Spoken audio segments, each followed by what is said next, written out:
오늘 우리 주신 하나님의 말씀은 창세기 46장 말씀입니다. 창세기 46장 우리 28절에서 34절 말씀까지입니다. 창세기 46장 28절에서 34절 말씀까지 8절부터 전체 말씀인데 제가 28절부터 봉독해 드리도록 하겠습니다. 야곱이 유다를 요셉에게 미리 보내어 자기를 고센으로 인도하게 하고 다 고센 땅에 이르니 요셉이 그의 수레를 갖추고 제가 봉독해 드릴게요. 요셉이 그의 수레를 갖추고 고센으로 올라가서 그의 아버지 이스라엘을 맞으며 그에게 보이고 그의 목을 어금 맞춰 안고 얼마 동안 울매 이스라엘이 요셉에게 이르되 내가 지금까지 살아있고 내가 내 얼굴을 보았으니 지금 죽어도 조카도다.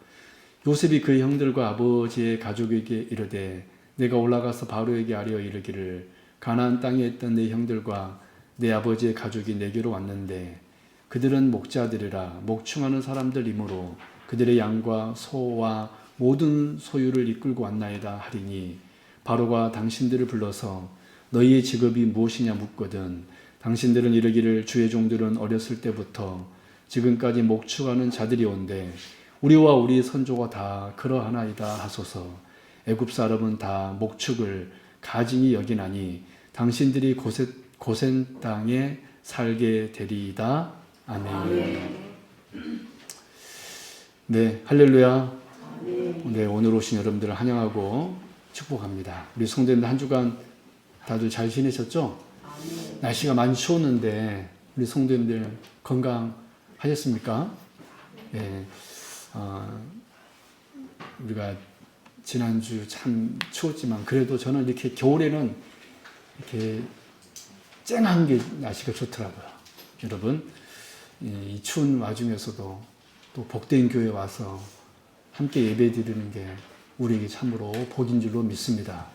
이 복을 놓지 마시고 사모하시고 누리는 우리 모든 성도들 되길 바랍니다. 우리 성도 여러분, 창세기는 크게 두 부분으로 나눌 수 있는데요.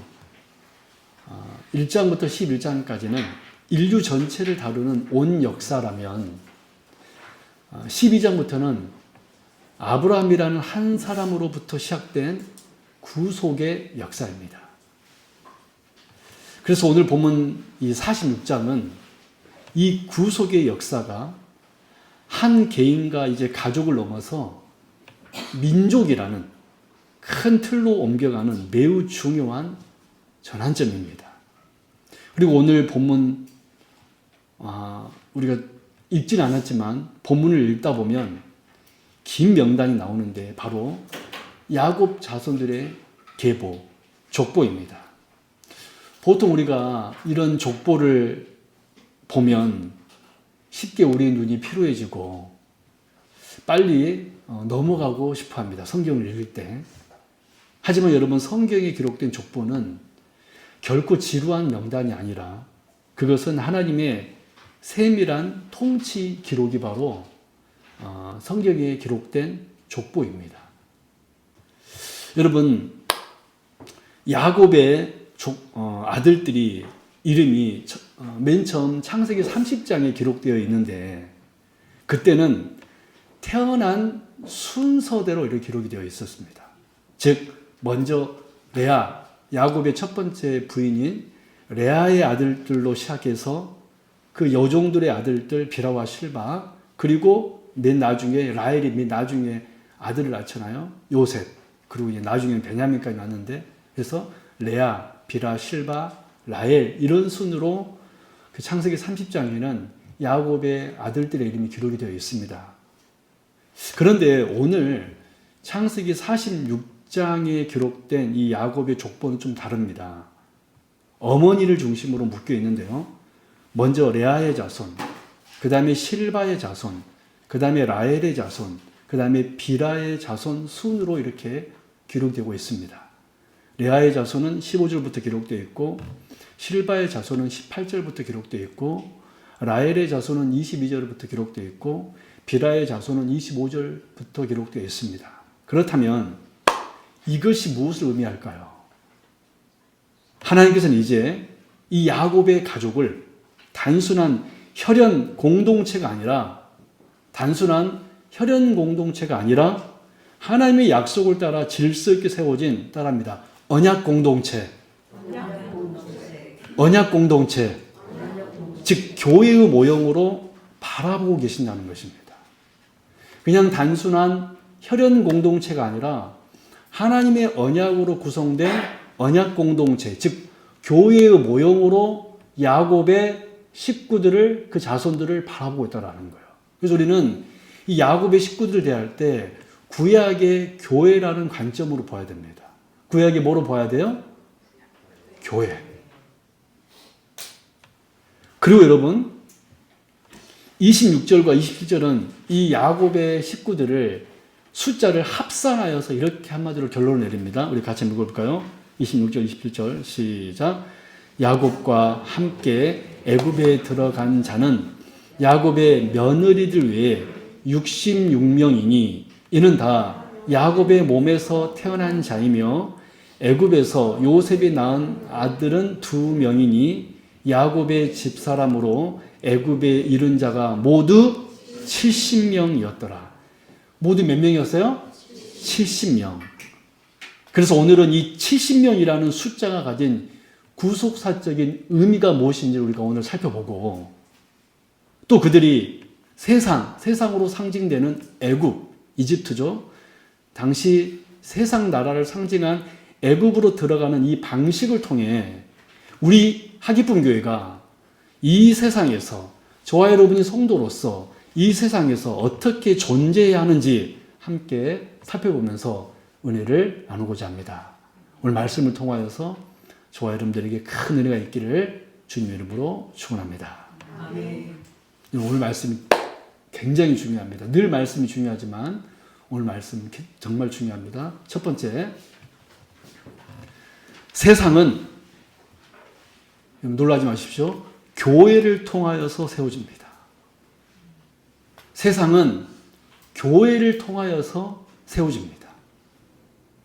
여러분, 우리는 애굽에 정착한 야곱의 가족들이 총 몇 명으로 우리가 보았습니까? 70명. 굉장히 중요한 숫자예요. 총 몇 명입니까? 70명이라고 할 때 이것을 한편으로는 역사적인 사실로 보면서도 실제적으로 70명이 들어갔어요. 역사적인 사실로 보면서도 동시에 여기에 이 70명이라는 숫자에 구속사적인 의미, 즉 신학적인 의미가 있다고 우리는 볼 수 있어야 됩니다. 왜냐하면 족보 속에 하나님의 선한 의도가 반영되어 있기 때문에 그렇습니다. 정말 그런지 한번 볼까요? 먼저 라헬의 자손으로 언급된 총수가 몇 명인지 보겠습니다. 우리 22절, 라헬의 자손들이 총 몇 명인가? 22절 시작. 이들은 라헬이 야곱에게 낳은 자손이니 모두 14명이요. 모두 몇 명이었습니까? 14명이었습니다.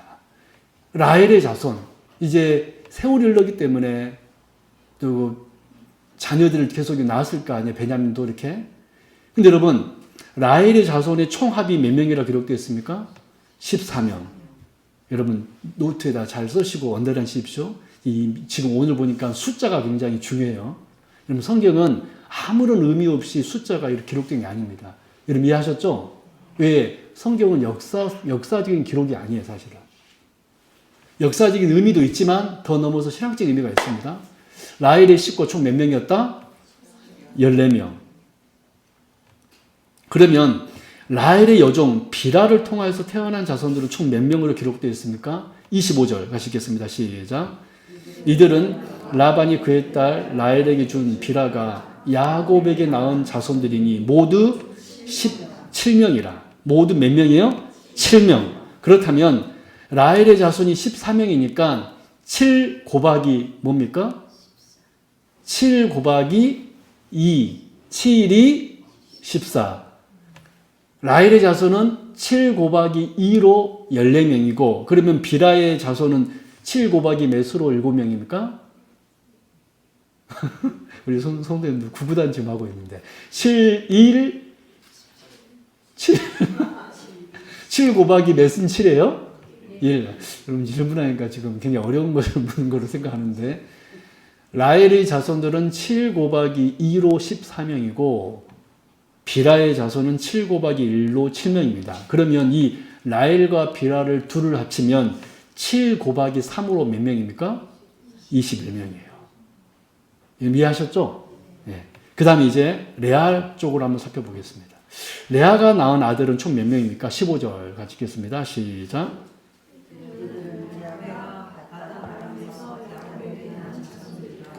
그 딸 디나를 합하여 남자와 여자가 33명이며 총 몇 명입니까? 레아가 낳은 자손들이 33명입니다. 레아의 후손들이 33명입니다. 그리고 여러분 레아의 여종 실바가 낳은 이들은 총 몇 명입니까? 18절 시작. 그 소리로 시작.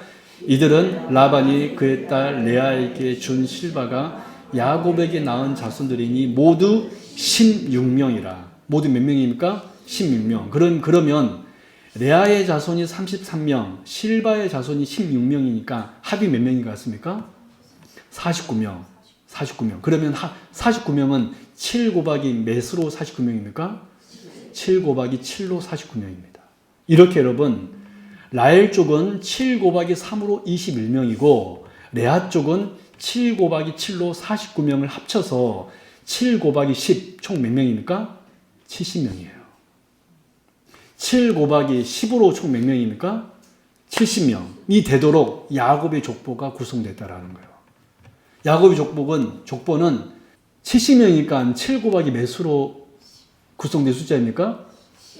지금 제가 계속 강조한 이유는 이게 너무나 중요한 의미이기 때문에 그렇습니다. 즉 창세기 46장에 기록된 이 야곱의 족보는요. 일종의 7의 족보입니다. 7의 족보이고 7은 성경에서 완전수이고 10은 성경에서 충만수입니다.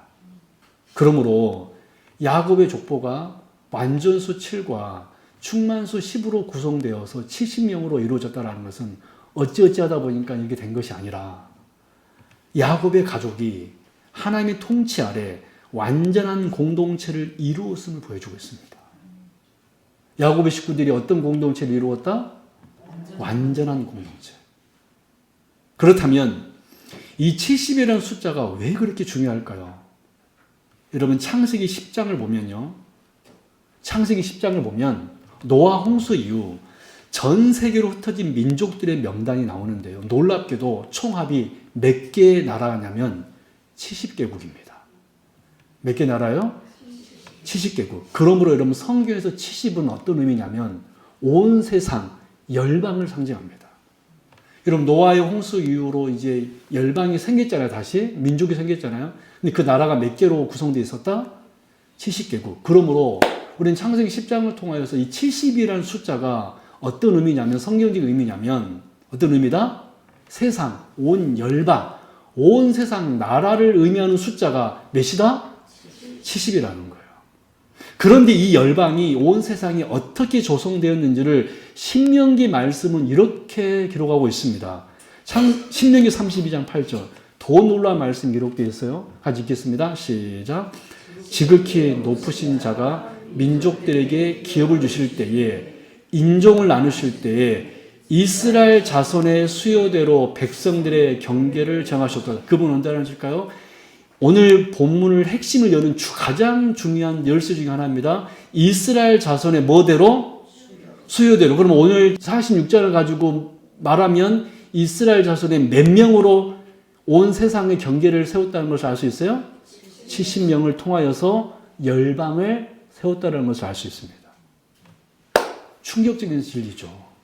하나님께서는 온 세상의 역사를 경영하시고 그 나라들의 경계를 정하실 때 그 기준을 열방 70개국을 정하실 때 그 기준을 어떤 힘 있는 제국이 아니라 하나님의 백성인 오늘 창세기 46장에 기록된 그 70명, 그 야곱의 70명의 수를 통하여 즉 교회의 열방을 맞추셨다는 것입니다. 할렐루야. 결국 우리는 오늘 70명의 족보를 통하여서 하나님의 의도가 무엇인지를 알 수 있는데 온 세상 열방은 교회를 통하여서 세워진다는 것을 오늘 이 창세기 46장 족보는 우리에게 선포하고 있는 것입니다. 할렐루야. 아멘. 세상은 무엇으로 세워진다? 교회를 통하여서. 정확하게 신명기 32장 기록하고 있잖아요. 이스라엘의 수요대로 열방이 뭐를 세웠다? 경계를 정하셨다. 하나님의 의도는 이것입니다. 세상은 곧 누구를 통하여서 세워진다? 다시 한번 점하고 보십시오. 이거는요, 너무나 귀중한 진리입니다. 이 세상은 누구를 통하여서 건설되어지고 세워진다? 교회를 통하여 세워진다는 것입니다. 여러분, 이와 같은 원리로 여러분 예수님께서요, 맨 처음 몇 명의 제자를 세우죠? 12명의 제자를 세운 다음에 나중에 몇 명의 제자를 또 따로 세웁니까? 70명의 제자를 따로 세워요. 그 70명의 제자를 파송하잖아요. 그럼 세상을 전도하는 거죠. 할렐루야. 아멘. 여러분, 성경은요, 놀랍게도 구약의 그 원리가 신약에도 그대로 적용됩니다. 예수님께서는 의도적으로 70명의 제자를 따로 세워 파송하였습니다. 파송하신 70명의 제자를 파송하는 이유가 무엇입니까? 오늘 본문과 같은 원리로 이 70제자, 즉 70의 제자, 이 교회를 통하여서 온 열방을 구원하겠다라는 예수님의 의지가 표명된 것입니다. 할렐루야. 네, 믿습니까? 그러므로 여러분, 세상은 누구를 통하여서 복을 받고 누구를 통하여 세워지는 것 같아요? 교회를 통해 세워진다는 것입니다.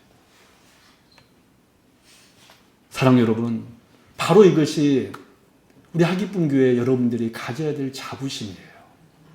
우리 교회 너무 작죠. 우리 교회 너무 작고 연약하지만 여러분 기억하십시오. 우리 하기쁨교회를 통하여서 저는 이 지역이 살 줄로 믿습니다. 이 지역을 넘어서 목사님 정말 그렇게 될까요? 열방에 살게 될 줄로 믿습니다. 그것이 우리 비전이 돼야 돼요. 왜? 하나님의 의도는 뭐냐면 그 야곱의 70명을 통하여서 온 세상을 세워나가신 줄로 믿습니다. 여러분, 세상 사람들은요, 정치가 세상의 나라의 운명을 결정한다고 생각을 해요. 세상은요, 경제 지표가 우리의 미래를 결정한다고 믿습니다. 여러분도 혹시 그렇게 생각하고 있지 않습니까? 그러나 성경은 분명히 말합니다. 세상의 운명은 교회에 달려있다. 믿습니까? 하나님은요, 교회를 세상의 중심축으로 세우셨습니다.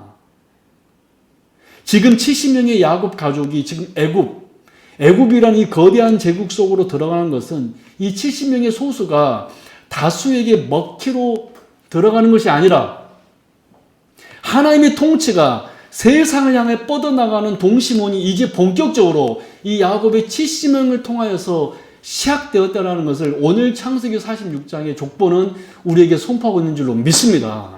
여러분, 세상이 하나님 없이, 세상이 교회 없이 자기들 나름대로 지금 융성하고 있는 것처럼 보이지만 사실 세상의 모든 결정들이 교회를 통하여서 이루어지는 것을 여러분 믿으시기를 바랍니다. 여러분, 성경에 보면 하나님께서 이 세상을 사랑하셔요. 따라합니다. 하나님이 세상을 사랑하사 독생자를 주셨으니. 그리고 하나님이 이 세상을 사랑하십니다. 그런데 하나님께서 그리시는 세상의 비전이란 무엇이냐면 그 중심축에 누가 있습니까? 교회가 있는 거예요. 할렐루야. 하나님이 그리는 이 세상의 비전은 그 중심에 누가 서 있는 것입니까? 교회가 서 있고 그 교회를 통하여서 세상을 향하여 뻗어나가는 동시몬의 세력이 바로 하나님이 그리신 이 세상의 원래 모습인 것입니다. 그래서 하나님께서는 이스라엘 백성들을 여러분 출애굽시켜서 시내산 앞에 섰을 때 어떤 비전을 선포했습니까? 너희는 제사장의 나라, 너희는 거룩한 백성이 될 것이다. 할렐루야. 제사장의 나라라는 것은 너희 이스라엘 통하여서 온 세상이 구원을 받게 될 것이다 라는 하나님의 비전 아니었습니까? 똑같은 거예요. 세상은 결국 누구를 통하여서 세워줄 수 있습니까? 교회. 이 세상은 교회를 통하여서 복을 누릴 수 있는 것입니다.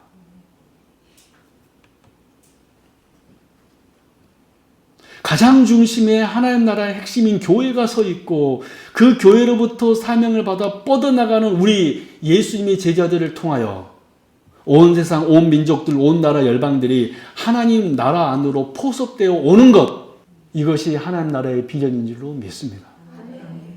저는 우리 하기쁨 교회가 이 비전을 깨닫고, 그래 우리는 여러분 70명의 숫자, 애굽에 비해서 얼마나 작습니까? 그래 안 그래요? 근데 그 70명이 애굽을 이기고 그 70명이 온 세상을 여러분 변화시킨 줄로 믿습니다. 그러므로 성도는요, 세상의 눈치를 보는 사람 되어서는 안 돼요. 또 그렇게 되어서도 안 됩니다. 우리가 하나님의 말씀대로 바로 서 있다라면, 바로 설 때 바로 우리를 통하여서 여러분의 가정이 살고 여러분의 직장이 살고 이 나라의 경계가 정해진다는 믿음을 가지시길 바랍니다. 나 혼자 뭘 할 것인가? 내가 무슨 힘이 있는가? 어떤 분들은 내가 나이 이렇게 많아졌는데 내가 무엇을 할까라고 혹시 생각할 수 있습니다. 여러분, 하나님께서 우리 교회를 통하여서, 하나님께서 여러분을 통하여서 여러분 주변의 사람들을 복주심을 믿으시기 바랍니다. 아멘. 세상은 이렇게 교회를 통하여서 비로소 의미를 갖게 되는 거예요. 여러분, 우리 하기쁨 교회가 이 지역에서 지금 어떤 의미를 갖는지 여러분 잊지 말기를 바랍니다. 아멘. 두 번째로, 또 중요한데요. 세상은요, 아까 첫 번째 누구를 통하여 세워진다고 그랬어요? 교회를 통해 세워진다고 그랬잖아요. 근데 이제 방법적인 의미인데 좀 더 구체적으로, 세상은 교회의 거룩을 통하여서 세워집니다. 세상은 뭐로 세워져요? 교회의 거룩을 통하여 세워집니다. 이제 두 번째 이런 질문이 생기죠. 하나님은 분명 교회를 통하여서 이 세상을 세우시는데 과연 어떤 방식으로 이 세상을 세울까? 이게 우리가 궁금한 거죠. 우리는 보통 교회가 세상을 바꾸려면 세상 속으로 깊이 교회가 침투해서 그들과 동화되어 같아지고 그들의 힘을 또 우리가 이용해야 되고 우리도 힘을 가져야 한다고 생각을 해요.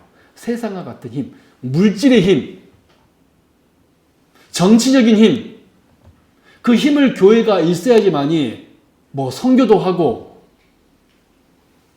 여러분 돈으로 선교할 수 있을까요? 우리는 그렇게들 많이 생각을 해요. 우리 교회가 커져야지만이 우리는 선교할 수 있다. 이 작은 이 수로 무슨 이 지역을 변화시킬까? 여러분, 그러나 오늘 본문 요셉이 보여주는 전략은 우리가 생각하는 것과는 완전히 반대입니다. 여러분 28절 볼까요? 같이 읽겠습니다. 28절 시작. 야곱이 유다를 요셉에게 미리 보내어 자기를 고센으로 인도하게 하고 다 고센 땅에 이르니, 그분은 언제 하실까요? 다 어디 땅에 이르니? 고센 땅에 이르니. 중요한 말씀입니다. 여러분, 야곱의 가족이 애굽에 도착했을 때 요셉은 그들을 어느 땅으로 인도하였습니까? 고센 땅으로 인도합니다. 여러분, 고센은요, 애굽의 중심지가 아니에요. 변두리라는 거예요. 고센은 애굽의 중심지가 아니라 어디다? 변두리다. 여러분, 참 이상하지 않습니까? 당시 요셉은 명실상부한 애굽의 2인자입니다. 총리였으니까. 마음만 먹으면 아버지와 형제들에게 애굽의 왕궁 근처에 좋은 저택 줄 수 있었을까요? 없었을까요? 솔직히 형들이 은근 기대했을까요? 안 했을까요? 난 기대했을 것 같아요. 요셉이 애굽의 총리인데 아마 형들 애굽으로 왔을 때 환영받았거든요. 바로 왕도 맞이했습니다. 요셉은 마음만 먹으면 아버지와 형제들에게 왕궁 근처에 좋은 저택도 줄 수 있었고 애굽의 고위직 공무원 자리도 형들에게 마련해 줄 수 있었을 것인데, 그 70명의 자손들에게. 하지만 요셉은 그들을 어디에 격리시킵니까? 고센으로 격리합니다. 그러면서 요셉이 형들에게 아주 이상한 말을 해요. 고센으로 인도한 것도 이상한 행동이었는데 더 이상한 말을 합니다. 31절, 34절. 같이 좀 길지만 의미를 생각하면서 읽어봅니다. 시작. 요셉이 그의 형들과 아버지의 가족에게 이르되 내가 올라가서 바로에게 아뢰어 이르기를 가나안 땅에 있던 내 형들과 내 아버지의 가족이 내게로 왔는데 그들은 목자들이라 목축하는 사람들이므로 그들의 양과 소와 모든 소유를 이끌고 왔나이다 하리니 바로가 당신들을 불러서 너희 직업이 무엇이냐 묻거든 당신들은 이러기를 주의 종들은 어렸을 때부터 지금까지 목축하는 자들이 온데 우리와 우리 손조가 다 그러하나이다 하소서. 이 집이 중요합니다. 시작. 애굽 사람은 다 목축을 가증히 여기나니 당신들은 고센 땅에 살게 되리이다. 아멘. 여러분 뭔 말입니까? 여러분 이해하셨을 거지만 제가 좀 더 쉽게 설명합니다. 바로 왕이 이 당신들을 만날 건데 당신들 뭐 하는 사람이요? 라고 물어보면 직업을 뭐라고 말하라고 그랬습니까? 목축하는 자입니다. 라고 말하라고 그랬습니다. 왜 그랬습니까? 오늘 성경 보니까 애굽 사람은 어떤 사람을 가증히 여겼습니까? 우리나라 옛날에 조선시대에 어떤 직업이 여러분 천시되는 직업이었습니까? 백정이었어요. 백정 이꼬로 천민. 애굽 사람들은 목축하는 자 이꼬로 뭐예요? 천민이에요.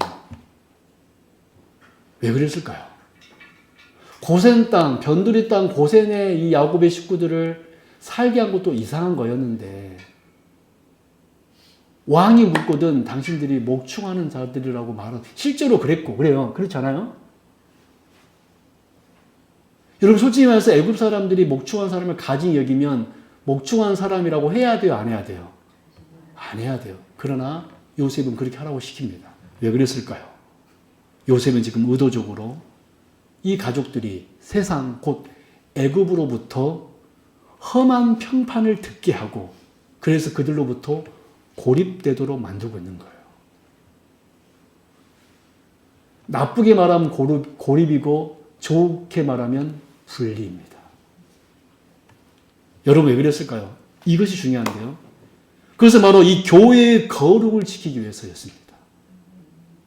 생각해 보십시오. 만약 야곱의 가족이 고센에 살지 않고 애굽의 수도에 왕궁의 근처에 살면서 애굽의 화려한 문화에 섞였다면 어떻게 되었을까요? 이스라엘이라는 민족이 생겼을까요? 안 생겼을까요? 애굽과 혼합되어 버려가지고 그냥 혼합 민족이 되어버렸을 것입니다.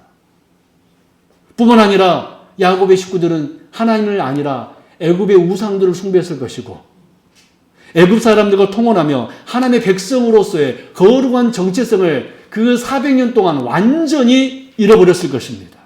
그래서 애굽 사람들을 요셉은 바로 하나님의 백성이라는 이 거룩한 이 정체성을 지키도록 하기 위하여서 어디에 살게 하였습니까? 고센에 살게 하였고 그래서 애굽 사람이 천하게 여기는 무엇을 치면서 살라고 했던 것입니까? 목축을 치면서 살라고 했던 것입니다. 요셉이 안 것은 바로 이것이었습니다. 무엇을 알았습니까? 교회가 이 세상을 살리는 힘은 세상과 똑같아지는 데 있지 않고 세상과 달라지는 것, 즉 거룩한 고립, 여기에서부터 교회는 시작되고 교회는 번성하고 여기서부터 그 교회를 통하여서 세상을 변화시킬 수 있다는 거예요. 믿으십니까? 요셉은 바로 교회의 거룩이야말로 이 세상을 살리는 동력임을 알았던 것입니다. 그래서 이 거룩으로 말미암아 70명의 이스라엘 백성들은 그 고센 땅에 살면서 애굽 사람들이 가증히 여기는 천하게 여기는 목축을 치면서 430년 동안 살아 수백만 명의 민족으로 부흥했고 그래서 그 민족이 전 세계를 복음하지 않았습니까? 할렐루야. 아멘. 그러므로 여러분 세상은 교회의 거룩을 통하여서 세워짐을 믿으시기를 바랍니다. 아멘. 여러분 우리가 세상에 어떤 힘을 가지면 돈의 힘을 가지면 경제의 힘을 가지면 정치력을 가지면 우리가 세상을 변화시킬 수 있는 것이 아니라 우리 교회가 거룩하게 구별되면 구별될수록 바로 거룩한 구별을 통하여서 거룩한 고립을 통하여서 이 세상의 세워짐을 여러분 오늘 말씀을 통하여서 깨닫는 저와 여러분 되기를 바랍니다. 그런데 오늘날 이 시대의 교회의 비극은 어디에 있습니까? 오늘날 우리 성도의 비극은 어디에 있습니까? 세상과 소통한다는 명목 아래 세상과 똑같아지는 데 있습니다. 이곳이 교회인지 동호회인지 구분이 안 됩니다. 세상이 즐기는 것을 똑같이 즐기고 세상이 추구하는 성공 방식을 똑같이 추구합니다. 하지만 여러분 기억하십시오. 교회가 세상과 구별되지 않을 때 교회는 오히려 생명력을 잃어버립니다. 여러분 주님께서 산상보훈에 하신 말씀대로 우리가 짠맛을 잃어버리면 소금의 짠맛을 잃어버리면 사람들에게 밟힐 뿐이라고 그랬어요. 그러므로 우리가 세상으로부터 고립되기를 두려워하지 않을 때, 즉 나는 하나님의 사람이다. 따라합니다. 나는 하나님의 사람이다. 나는 하나님의 사람입니다라는 이 정체성을 분명히 알고 또한 이 세상의 가치관, 이 세상의 방식을 거절할 때 그 거룩함이 오히려 내 가정을 변화시키고 할렐루야. 그 거룩함이 오히려 세상을 변화시키는 강력한 에너지가 된다라는 거예요. 우리가 이 하기쁨 우리 교회가 저와 여러분이 이 교회, 이 하기쁨 교회 고센 땅에 머물며 우리가 어디에 머물며? 고센 땅. 이 하기쁨 고센 땅에 머물며 어디 가지 마십시오. 거룩한 하기쁨 고센 땅에 머물며 할렐루야. 우리만의 신앙 색깔을 분명히 할 때 세상은 비로소 우리를 보게 될 것이며 하나님의 살아계심을 경외하게 될 줄로 믿습니다. 우리 사랑하는 성도 여러분, 우리 하기쁨 교회가 그리 추구해야 될 것이 무엇입니까? 거룩이에요. 세상과 같아지는 것이 아닙니다. 더 우리는 하나님의 백성이다. 더 말씀 사모하고 더 기도하고 더 사랑할 때 바로 그 세상과 다른 그 거룩한 고립을 통하여서 우리는 더 힘있게 될 것이며 우리를 통하여서 이 세상은 하나님을 보게 될 줄로 믿습니다. 여러분 거룩해지기를 소망하십시오. 거룩해지기를. 마지막 세 번째, 더 놀라운 것은요, 이 거룩한 고립에서 뭐가 시작되냐면 성교가 시작됩니다. 거룩한 고립에서 뭐가 시작돼요? 성교가 시작됩니다. 마지막으로 우리가 깨달아야 될 것은요, 이 거룩한 고립은요, 우리가 오해하기 쉬운데 세상을 등질하는 것이 아닙니다. 오히려 세상을 제대로 사랑하기 위한 준비가 거룩입니다. 교회는 먼저 우리 안에서 우리가 든든히 세워져야 되는데요. 그런데 한국 교회는 지난 수십 년간 외형적인 성장에 사활을 걸었습니다. 어떻게 하면 예수 안 믿는 불신자들이 거부감 없이 교회에 오게 할까? 거기에 몰두했습니다. 하지만 여러분, 그 과정에서요, 안타깝게도 복음의 날카로움이 무뎌졌고요. 성경의 엄중한 가르침을 세상의 위로 메시지로 바꿔버렸습니다. 여러분 그 결과가 무엇이었습니까? 교회의 문턱은 낮아졌을지 모르나 교회 안에 진정한 그리스도인들은 죄송하지만 희귀해졌습니다. 그렇게 성도들이 교회에 많은데요. 진짜 그리스도인은 별로 없어요. 그게 바로 교회가 거룩을 잃어버렸기 때문에 나타난 결과입니다. 성도의 수는 늘어났을지 모르나 우리 그리스도인들 참 그리스도인이 아닌 거예요. 세상 사람들과 전혀 구별이 안 됩니다. 거룩을 잃어버린 교회는 더 이상 세상을 향해 외칠 메시지가 없는 것입니다. 야곱의 가족 70명이 애굽의 풍요로운 문화 속에서도 430년을 견디며 큰 민족으로 성장할 수 있었던 비결은 다른 이유가 아니라 그들이 그래도 끝까지 어디에 머물러 있었습니까? 고센에 머물러 있었어요. 끝까지 고센에 머물러서 자신들만의 신앙 공동체, 그래서 모세는 어렸을 때 그 어머니 요게베르스로부터 하나의 말씀을 들으신 줄로 믿습니다. 실제로 애굽에서 이스라엘은 고센 땅에서 신앙이 전수가 되었다라는 거예요. 그들은 세상의 양식이 아니라 하나님의 말씀을 먹고 살았기 때문에 그들은 430년 동안 그 민족은 흩어지지 아니하고 성장된 줄로 믿습니다. 그러면 우리가 진정으로 세상을 향해 나아가는 진짜 교회가 되려면 먼저 세상으로부터 고립, 즉 거룩으로서의 정체성을 회복해야 돼요. 다시 말씀드리지만 이 세상으로부터 고립, 이 거룩이라는 것은 폐쇄성을 일컫는 말이 아닙니다. 이 말은 더 말씀으로 돌아간다는 말입니다. 할렐루야. 이 말은 더 우리가 하나님께 기도해야 된다는 말입니다. 할렐루야. 이 말은 더 우리가 사랑해야 된다는 말입니다. 여러분, 우리가 세상 사람과 똑같이 돈을 사랑하고 똑같이 성공에 목을 매면서 우리가 어떻게 예수 그리스도를 믿으라고 말할 수가 있겠습니까? 여러분, 작지만 강력한 공동체 야곱의 70명은 오늘 본문에 기록된 이 70명의 식구들은 작지만 강한 공동체였습니다. 애굽의 수백만의 인구에 비하면 점 하나에 불과했습니다. 그러나 그 작은 점이 애굽 전체를 먹여 살리는 생명의 통로가 되었습니다. 거룩한 고립에서 뭐가 시작된 거예요? 선교가 시작된 거예요. 여러분, 선교는요 거룩으로 하는 것인 줄로 믿습니다. 전도는요 우리가 거룩해지잖아요. 그러면 전도가 될 줄로 믿습니다. 저는 우리 하기쁨 교회가 전도하는 교회가 되었으면 좋겠어요. 저는 우리 하기쁨 교회가 선교하는 교회가 되었으면 좋겠습니다. 우리가 전도하고 선교하려면 우리에게 필요한 것이 무엇이다? 거룩함입니다. 더 말씀 사모하고 더 많이 기도하고 더 예배 사모하고 더 사랑하고 할렐루야. 그렇게 우리가 살아갈 때 우리의 심령은 뜨거워지고 우리 가정은 변화되고 우리 교회는 정말로 사명 감당하는 복된 교회 될 줄로 믿습니다. 여러분이 거룩을 지키며 고센의 신앙을 붙잡고 있다면 하나님은 저와 여러분을 통하여서 여러분이 속한 애굽 전체를 축복하실 줄 믿습니다. 우리가 비록 작고 연약할지라도 하나님께서는 우리가 이것을 잊지 않고 살아갈 때 우리들에게 무언가 해야 할 일을 이제 앞으로 우리 하기쁨 교회에게 하나하나 주실 줄 믿습니다. 저는 솔직히 여러분, 저는 어떻게 이 하기쁨 교회를 이끌어갈지 저는 잘 모르겠습니다. 제가 어떻게 여러분을 모양할지 저는 잘 몰라요. 그러나 하나님께서 우리에게 하나하나 가르쳐 줄 줄로 믿습니다. 무엇을 유지할 때 그래요? 거룩을 유지할 때. 만약 이 강단에서 비복음이 선포되고